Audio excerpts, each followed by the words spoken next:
Hello friends. आपने कई बार सुना होगा कि इस तरीके के सेंटेंस आते हैं, जैसे तुम स्कूल जाते हो ना, तुम पढ़ते हो ना, या तुम खेलते हो ना। ओके, यानी कि इस सेंटेंस में पॉजिटिव और निगेटिव दोनों ही पार्ट है। ठीक है ना। तुम खेलते हो और नहीं खेलते हो। ठीक है ना। तुम खेलते हो क्या नहीं खेलते हो। तुम खाना नहीं खाते हो क्या खाते हो। ठीक है ना। This type of sentence is known as question tag. Okay, इसे हम क्वेश्चन टैग कहते हैं। क्वेश्चन टैग की विशेषता होती है कि एक पार्ट पॉजिटिव होता है और दूसरा पार्ट निगेटिव होता है। ठीक है ना। यदि सेंटेंस अफर्मेटिव है तो टैग निगेटिव लगेगा, यदि सेंटेंस निगेटिव है तो टैग अफर्मेटिव लगेगा। ओके, जैसे ये देखिए, सेंटेंस अफर्मेटिव है तो टैग निगेटिव हो जाएगा, और सेंटेंस निगेटिव है तो टैग अफर्मेटिव हो जाएगा। ये देखिए, ये हेल्पिंग वर्ब, ये टैग किससे बनते हैं? With the help of helping verbs. ये जैसे अगर सेंटेंस में V1 है, ठीक है ना, वर्ब की फर्स्ट फॉर्म में, तो वहां टैग होगा डोंट। लेकिन किस कंडीशन में वर्ब की फर्स्ट फॉर्म? ये नहीं कि हर जगह। यदि वहां हेल्पिंग वर्ब नहीं है तो, मतलब प्रेजेंट इंडेफिनिट में, तो वहां पर क्या हो जाएगा? Don't, present indefinite. ओके, और यदि वहां पर V1 ही है और उसमें S, ES या IES लगा हुआ है, तो वहां हो जाएगा डजंट। राइट। और यदि V2 है तो वहां टैग लगेगा डिडंट, जबकि मैंने यहां पर लिख दिया है डू डज, क्योंकि अफर्मेटिव सेंटेंस में डू डज नहीं आते। क्यों? क्योंकि ये हेल्पिंग वर्ब है। हाँ, यदि ये मेन वर्ब के रूप में आते हैं तो वहां डू डज आ जाएगा। जैसे I do my duty, he does his work, उस कंडीशन में डू डज है, क्योंकि वहां डू डज हेल्पिंग वर्ब नहीं है, मेन वर्ब है। वैसे generally I play the match, he sings a song, the teacher teach the students, Ram writes a letter, तो इसमें डू डज नहीं आ रहा है। दिस इज मीन टू से कि ये सेंटेंस प्रेजेंट इंडेफिनिट के। ओके, तो यहां यदि डू आ रहा है तो डोंट, लेकिन इसके साथ साथ प्रोनाउन भी आएगा। प्रोनाउन कौन से केस में? नॉमिनेटिव केस में आएगा। ठीक है ना। नॉमिनेटिव केस में हमेशा प्रोनाउन किस में आएगा? Nominative case, NC। NC किसे कहते हैं? नॉमिनेटिव केस को। NC मतलब सब्जेक्ट। राइट। जैसे राम राइट्स ए लेटर, तो वहां क्या हो जाएगा? डजंट ही, राम नहीं आएगा। Okay, they play the match, don't they. यदि प्रोनाउन है तो प्रोनाउन ही रहेगा, और नहीं है तो उस कंडीशन में क्या, यानी हम वहां यूज करेंगे। प्रोनाउन नहीं है तो प्रोनाउन यूज करेंगे, प्रोनाउन है तो प्रोनाउन ही यूज करेंगे। अब प्रोनाउन नहीं है मतलब है राम है तो ही आएगा, सीता है तो सी आएगा, राम एंड सीता दोनों है तो दे आएगा, राम एंड श्याम है दे आएगा, सीता एंड गीता है तो वहां पर प्रोनाउन दे को यूज करेंगे। अब हम यूज कैसे करेंगे ये देखिए। जैसे ये सेंटेंस है, I help them, I help them, इस सेंटेंस को मैं उसकी मदद करता हूं। ठीक है ना, मैं उसकी मदद करता हूं। अब यहां क्या करेंगे? इस सेंटेंस में ये सेंटेंस आया तो इसी सेंटेंस में यहां से फुल स्टॉप को हटाकर कॉमा लगाएंगे। ओके, और ये पूरा सेंटेंस इसी तरीके से लिखेंगे, आई हेल्प देम, और लास्ट में लिखेंगे जिसमें दूसरा सेंटेंस लिख दे रहा हूं, आई हेल्प देम। ये क्वेश्चन आ गया, एड क्वेश्चन टैग इसमें आ गया कि एड क्वेश्चन टैग। अब हम कैसे करेंगे? यहां पर आ जाएगा आई हेल्प देम, ये पूरा लिखा, कॉमा लगाया, उसके बाद ये किस टेंस का है? प्रेजेंट इंडेफिनिट का। ये देखिए मैंने लिखा है V1। अगर V1 आ रहा है यहाँ पे V1 आ गया, यहाँ पर क्या आएगा, प्रेजेंट इंडेफिनिट में है तो यहाँ आएगा डोंट, डोंट और इसी के साथ आई, लास्ट में क्वेश्चन मार्क।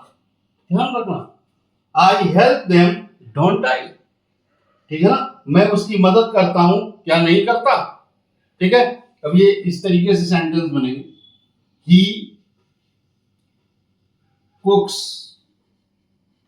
फूड, ही कुक्स फूड, ये भी सेंटेंस है, क्या हो जाएगा इसका, ये सेंटेंस बनेगा, ये पूरा सेंटेंस ऐसा, ही कुक्स food, right.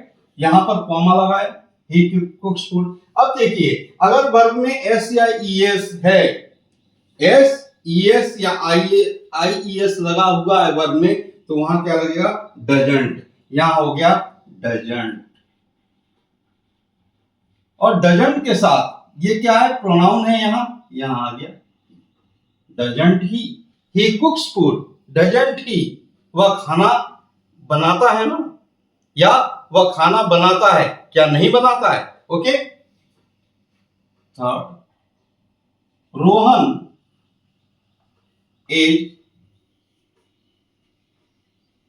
Making her fool या फुलिश, रोहन उसे बेवकूफ बना रहा है, ठीक है ना। तो ये क्या करेंगे, इस सेंटेंस को ऐसे ही लिखेंगे, Rohan is making her foolish, right, foolish है तो फुलिश का क्या हो जाए, सॉरी यहां फुलिश ही लिखा जाएगा, पूरा सेंटेंस लिखेंगे, Rohan is making her foolish, comma लगाए। अब देखिए केवल प्रेजेंट इंडेफिनिट और पास्ट इंडेफिनिट ऐसे सेंटेंस होंगे जिसके अफर्मेटिव में हम हेल्पिंग वर्ब हमें नहीं मिलेगा, लेकिन बाकी के जितने भी हैं प्रेजेंट इंडेफिनिट और पास्ट इंडेफिनिट को छोड़कर सभी में हेल्पिंग वर्ब आए। जैसे रोहन इज मेकिंग तो इज आ गया, रोहन वाज मेकिंग वाज आ गया, okay. She will have done will आ गया, सी हैज पेंटेड हैज आ गया, तो वहां पर सभी में हेल्पिंग वर्ब आएगा, केवल प्रेजेंट इंडेफिनिट और पास्ट इंडेफिनिट के अफर्मेटिव सेंटेंस में हेल्पिंग वर्ब नहीं आते। Rohan is making her foolish, तो यहां कॉमा आ गया, अब हेल्पिंग वर्ब इज है तो यहां हो गया राइट।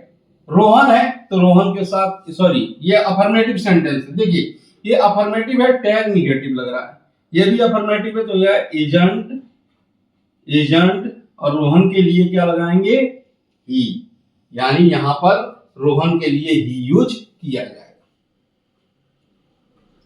यदि ये सेंटेंस है, Sita has not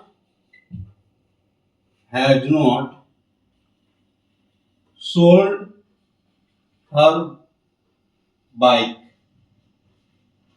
okay, Sita has not sold her bike, what type of sentence it is, it is negative, so at first you have to write the sentence Sita has not sold her bike, Sita has not sold her bike, okay.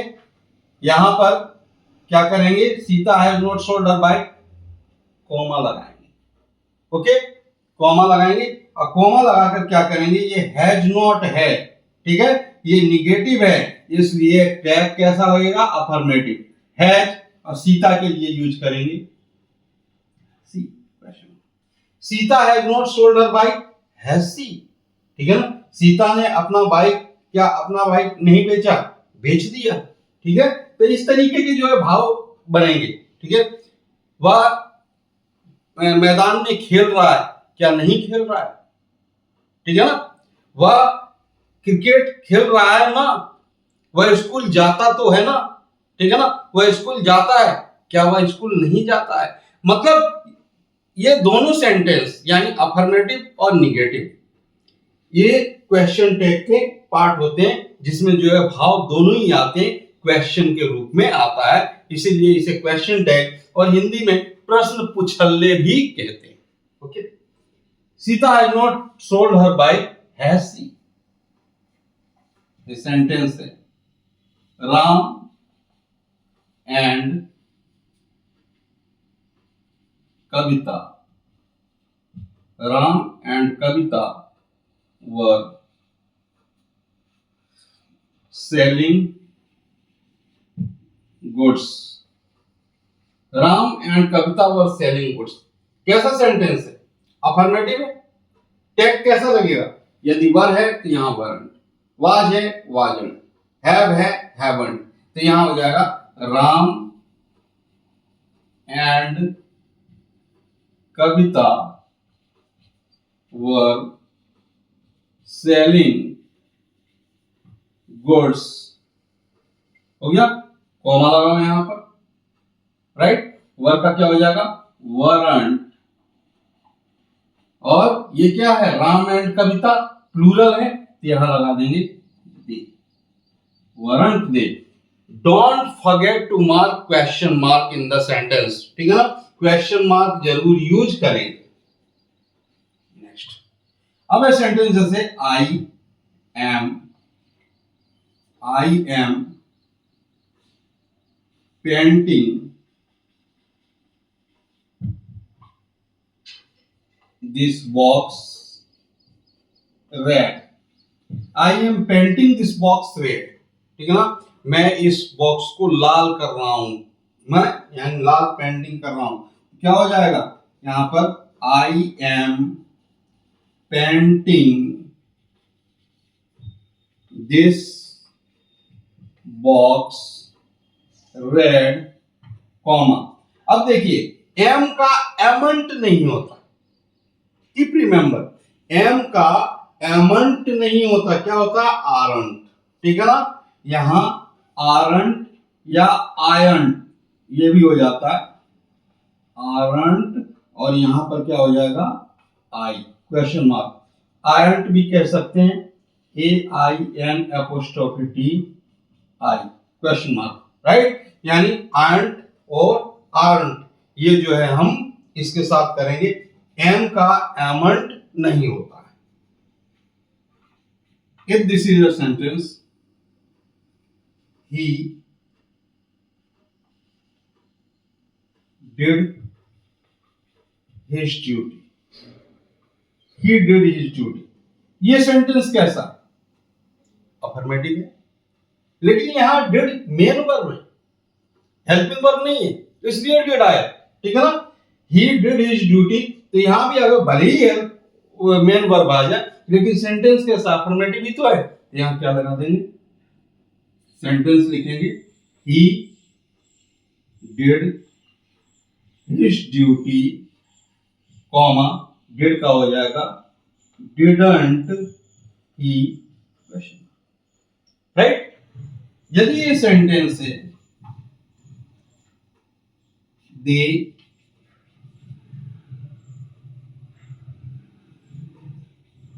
वर का हो गया क्या?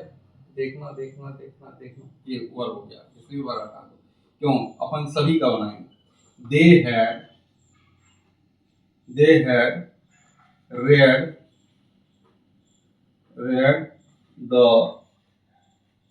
Gita, they had read the Gita. Subject क्या है इसमें? दे। इस sentence को पूरा वैसे ही लिखेंगे, they had read the Gita, okay, comma, had affirmative है, क्या हो जाएगा? hadn't they, question, they had read the Gita, hadn't they, okay. 9 number sentence, जैसे सेंटेंस है, I shall ring the bell, I shall ring the bell, okay. अब इसका बनाएंगे, क्या हो जाएगा? I shall ring the bell। अब इसी का चलो हम यही बना देते, क्योंकि हमें एक दो सेंटेंस और लिखने हैं, ठीक है। अगर ये सेंटेंस आ रहा है I shall ring the bell, तो यहीं पर जो है कॉमा लगाएंगे, ओके। मैं ये दोबारा नहीं लिख रहा हूं, मैं इसी में बना रहा हूं, क्योंकि इतने मैंने लिख दिए। तो यहाँ सेल का क्या हो जाता है, सेल चेंज इनटू सेंट, ये है सेंट, ये हो जाएगा सेंट, और इसके साथ लगेगा क्या, आई, सेंट। ओके, अगर सेंटेंस है ही will book a seat, he will book a seat, ये सेंटेंस है, यहीं पर कॉमा लगाए। Okay, he will book a seat, पूरा सेंटेंस अगर हम लिखते दोबारा बनाते तो क्या करते, ये पूरा सेंटेंस लिखते कॉमा लगाते, तो हमने क्या किया, इसी सेंटेंस में कॉमा लगा दिया क्योंकि ऑलरेडी हम इतने सेंटेंस बना चुके हैं। ठीक है, he will book a seat comma, will का क्या हो जाता, want, यहां देखिए will का want, यहां हो जाएगा want। Okay, he will book a seat, won't he, ठीक है ना, वह एक सीट बुक करेगा, क्या वह नहीं करेगा। तो क्वेश्चन टैग शो करते हैं क्या, कि निगेटिव एंड पॉजिटिव, ठीक है ना, दोनों ही एक्सप्रेशन शो किया जाता है और इसके बीच में एक क्वेश्चन होता है। यदि सेंटेंस, मैं फिर बता रहा हूं, यदि सेंटेंस निगेटिव है तो टैग पॉजिटिव लगेगा, ऊपर मैंने लिख दिया, if sentence is affirmative in this situation you have to tag negative, sentence affirmative तो tag negative, and sentence negative तो tag affirmative। यहां पर sentence affirmative है, ये negative आ गया, अब कहीं पर negative आया है, ये negative sentence है, tag affirmative आ गया। तो इस चीज का आप विशेष ध्यान रखेंगे, अगर एक जैसे हो गए sentence will be wrong। ये हमारा इससे टेंस से रिलेटेड है, लेकिन इसके अलावा भी बहुत आगे, ओके, कॉम्पिटिटिव लेवल पे भी है। ठीक है, थोड़ा सा डिफरेंसेस आएंगे, जैसे एवरीवन, नो वन, समवन, इनके साथ क्या लगाएं, इंपरेटिव सेंटेंस में कैसे टैग लगेंगे, क्योंकि एक पार्ट में नहीं कर पा रहा हूं, ये दो पार्ट में, तो इसके बाद जो है मैं जो दूसरा पार्ट निकालूंगा, ठीक है ना, तो उसमें उस सारे सेंटेंस को कवर करूंगा। इसलिए to complete knowledge you have to see both of the videos, okay, दोनों ही वीडियो को देखना है, क्योंकि आप जानते हैं little knowledge is a dangerous thing. तो जब हमारे पास मौजूद है तो क्यों ना हम जो है उसे अच्छी तरीके से वॉच करें, अच्छी तरीके से समझें। ओके,